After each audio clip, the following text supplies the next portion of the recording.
Ito yung shop, baby. Ito yung shop ko.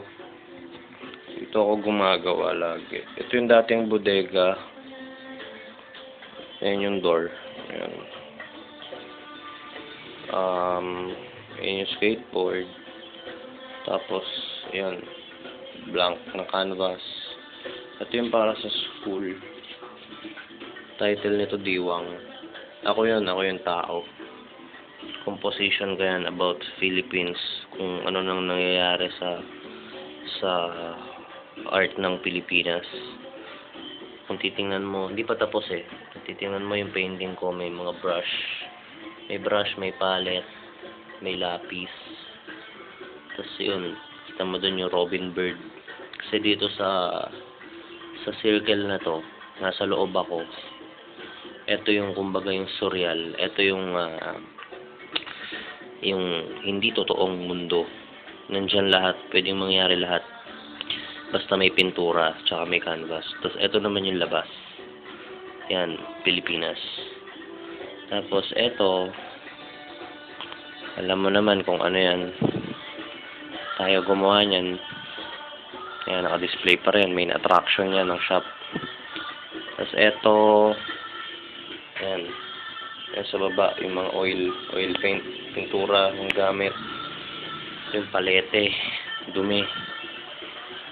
Yung mga brush, turpentine, linseed oil, gesso, pintura, brush, mga palete. Tapos nandito sa isang to, yung mga tubes, mga pintura, poster paint, pang print ng t-shirt. Ito yung mga textile paint sa ilalim, pang print ng t-shirt. Ito yung mga screen. Tapos mga canvas na hindi pag... Ito, bagong gawa ko to. Plaster of Paris. Bale, ano siya? Cast. Ang title ko dito, Dalawang Mukha ng Pilipinas. Bale, ito yung pula, ito yung asul. Ayan. Parang siya yung symbolize ng Philippines. Wall decor siya. Ito naman, chalk. Gawa sa chalk. Landscape. Wala. Simpleng landscape lang on wood. Tapos ito yung electric guitar na ginagamit ko. So ito, kilala mo sino tong dalawang to? Tayo yan. Ito, mukha. Paper mache. Hinulma ko to gamit ang tissue dito. Alam mo ba kung ano to? Itlog ng ostrich. Ito ang itlog ng ostrich yan. Ito yung table. Yan. Alam mo naman yung table na yan, di ba? Tapos dito sa side na to, mga pang-portrait. Tapes, glues, brush. Ito, charcoal. Screen.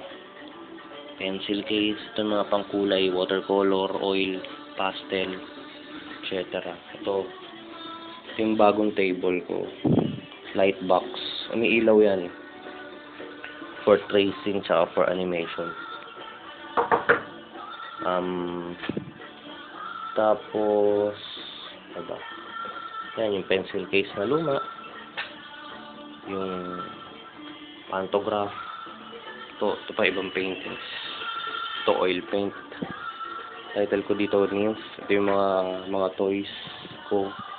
Ito yung canvas na binigay mo sa akin noon. Galing sa kuya mo. Ito yung mga book. Ito, acrylic din. Acrylic paint.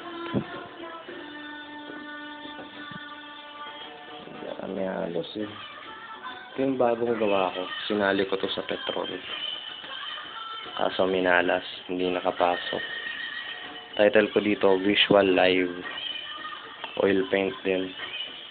Yung mga details.